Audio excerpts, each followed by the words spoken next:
ચાલો મિત્રો, તો આજે આપણે ગુજરાતના જિલ્લાનો ઇતિહાસ અને જિલ્લા વિશે સમજૂતી મેળવીશું. ગુજરાતના જિલ્લાનો ઇતિહાસ. જ્યારે ગુજરાત અસ્તિત્વમાં આવ્યું 1 મે 1960ના રોજ 17 જૂના જિલ્લા હતા, જેમાં 16 પ્લસ કરીને અત્યારે હાલમાં 33 જિલ્લા અને હમણાં બનાસકાંઠામાંથી વાવથરાદ બન્યો એટલે 34 જિલ્લાનો સમાવેશ થાય છે.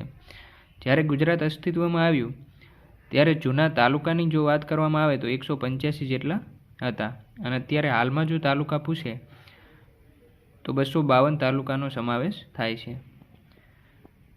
સૌપ્રથમ જિલ્લો બનાવવામાં આવ્યો તો કે બળવંતરાય મહેતાના સમયમાં 1964માં ગાંધીનગર કયા બે જિલ્લામાંથી બનાવવામાં આવ્યો તો મહેસાણા અને અમદાવાદ. 1971 ગુજરાતની રાજધાની હિતેન્દ્રભાઈના દેસાઈમાં ગાંધીનગરને બનાવવામાં આવ્યું. હિતેન્દ્રભાઈ દેસાઈના સમયમાં 1966માં વલસાડ જિલ્લો સુરતમાંથી બનાવવામાં આવ્યો હતો. શંકરસિંહ વાઘેલા 1997 2 ઓક્ટોબરના રોજ 5 જિલ્લા બનાવવામાં આવ્યા. આણંદ જિલ્લો ખેડામાંથી બનાવવામાં આવ્યો, દાહોદ જિલ્લો પંચમહાલમાંથી, નવસારી વલસાડમાંથી, પોરબંદર જૂનાગઢમાંથી અને નર્મદા ભરૂચમાંથી. એનું ટૂંકું સૂત્ર જો તમે 5 જિલ્લાને યાદ રાખવા કરો તો દાન ન આપો. કેશુભાઈ પટેલના સમયમાં 2000માં પાટણ જિલ્લો બનાવવામાં આવ્યો. પાટણ જિલ્લો બનાસકાંઠા અને મહેસાણામાંથી બનાવવામાં આવ્યો હતો.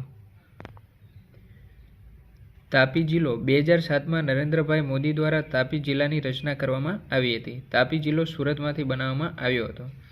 અને મિત્રો ખાસ યાદ રાખજો, નવનિર્મિત જિલ્લામાંથી બનેલો એકમાત્ર જિલ્લો તો નવસારી, જે વલસાડમાંથી બનાવવામાં આવ્યો હતો. 15 ઓગસ્ટ 2013ના રોજ નરેન્દ્રભાઈ મોદી દ્વારા 7 જિલ્લાની રચના કરવામાં આવી હતી, જેમાં અરવલ્લી જિલ્લો બનાસકાંઠામાંથી, અરવલ્લી જિલ્લો સાબરકાંઠામાંથી, મહીસાગર જિલ્લો પંચમહાલ અને ખેડામાંથી, છોટાઉદેપુર જિલ્લો વડોદરામાંથી, મોરબી સુરેન્દ્રનગર, રાજકોટ અને જામનગરમાંથી. એકમાત્ર એવો જિલ્લો કે 3 જિલ્લામાંથી બનાવવામાં આવ્યો હતો, મોરબી. દેવભૂમિ દ્વારકા જે જામનગરમાંથી બનાવવામાં આવ્યો, ગીર સોમનાથ જે જૂનાગઢમાંથી, બોટાદ ભાવનગર અને અમદાવાદમાંથી બનાવવામાં આવ્યો હતો.